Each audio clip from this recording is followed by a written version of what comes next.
Clip की शुरुआत में हमें दिखाया जाता है कि एक आदमी एक चिट्ठी लेकर अपनी गैंग के पास आता है और कहता है कि बॉस कोई चिट्ठी लेकर गया है।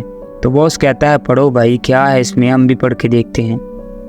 जैसे वो चिट्ठी को खोलता है, पढ़ने के लिए तो कुछ नहीं होता, लेकिन उसमें से काली रेत निकलती है। वो चाटते हैं और कहते हैं हाँ ये रेत ही है। बॉस ये देखकर काफ़ी हैरान होता है कि ये कैसा पार्सल है। बूढ़ा आदमी जो उनके टैटू बना रहा होता है वो कहता है नहीं, ये आम चिट्ठी नहीं है, बल्कि दुनिया के खतरनाक और खूंखार निंजा की है, जिन्हें हराना बहुत मुश्किल है। वो कहता है कि वो सबसे पहले जहाँ पर पहुँचना होता है अपनी चिट्ठी अपने आगे भेजते हैं। ये आदमी उसका मजाक उड़ाना शुरू कर देते हैं और कहते हैं कि तुम्हें इसके बारे में कैसे पता। बूढ़ा आदमी कहता बरसों पहले मैं इससे मिला था और मैंने इनको देखा था, उनका घाव भी मेरे ऊपर लगा हुआ है।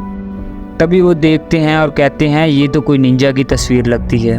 वो बूढ़े आदमी का मजाक उड़ाना शुरू कर देते हैं कि यही नाम लेते हुए तुम कांप रहे थे। सभी उस पर हंसना शुरू कर देते हैं जो आसपास उसकी टीम बैठी होती है।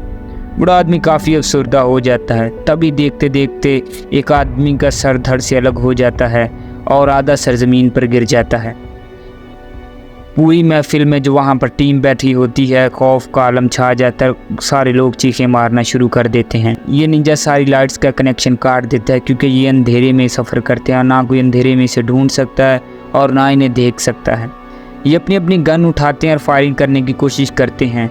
तभी निंजा एक आदमी को ऊपर उठाता है और टुकड़े कर कर नीचे फेंक देता है। आहिस्ता आहिस्ता वो एक एक को करके मारी जा रहा होता है। इनको समझ नहीं आ रही होती कि ये कौन है। ये अंधाधुंध उस पर फायरिंग करना शुरू कर देते हैं, लेकिन भाई उसको कोई देखे तो फिर ही है ना। फिर एक आदमी को सेंटर से काट देता है, लेकिन इनको फिर भी नज़र नहीं आता। फिर वो अपने स्टार इन पर फेंकता है जो गोली की रफ्तार से भी ज़्यादा तेज़ हैं। फिर उनका बॉस अकेला रह जाता है। वो कहता है कि तुम्हें किसने मुझे मारने के लिए भेजा? उसने जितने पैसे तुम्हें मुझे मारने के लिए दिए हैं, मैं उससे ज़्यादा दुगने तुम्हें दूंगा। तुम एक बार सामने तो आओ। लेकिन वो बूढ़ा आदमी उससे कहता है कि तुम उसे खरीद नहीं सकते और ना ही इससे कोई सौदेबाजी कर सकते हो, क्योंकि वो हमारी तरह का आम इंसान नहीं, बल्कि नरक से आया हुआ मौत का फरिश्ता है। वो बॉस उसे मारने के लिए गन तानता है, लेकिन देखते ही देखते उसके दोनों हाथ कट जाते हैं। उसके बाद उसका सर धड़ से अलग हो जाता है। जैसे बूढ़ा आदमी निगाह करता है और देखता है कि अंधेरे में से बाहर आता है और वही निंजा उसको दिखाई देता है।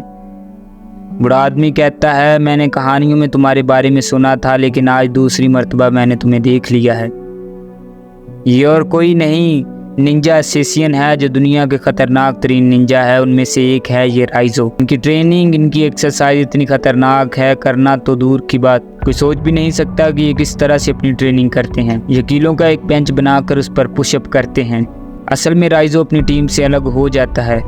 बाकी निंजा इसको मारने की कोशिश करते हैं, लेकिन राइजो पूरी तैयारी के साथ उनसे लड़ने की कोशिश के साथ डेली अपनी प्रैक्टिस करता है। उसके संगली में एक चाकू है जिसको वो बड़ी आसानी के साथ घुसा देता है किसी के भी अंदर। राइजो, ये सभी निंजा राइजो को मारने की कोशिश में हैं, लेकिन राइजो काफ़ी ज़्यादा ताकतवर है, कोई उस तक पहुंच नहीं सकता। फिर वो अपने स्टार्स को डेली तेज़ करता है, उनको प्रैक्टिस करता है अपनी आंखें बांध कर। ये वही स्टार हैं जिनके बारे में बताया गया है कि ये गोली से भी ज़्यादा तेज़ जाते हैं और किसी के भी अंदर घुस जाते हैं।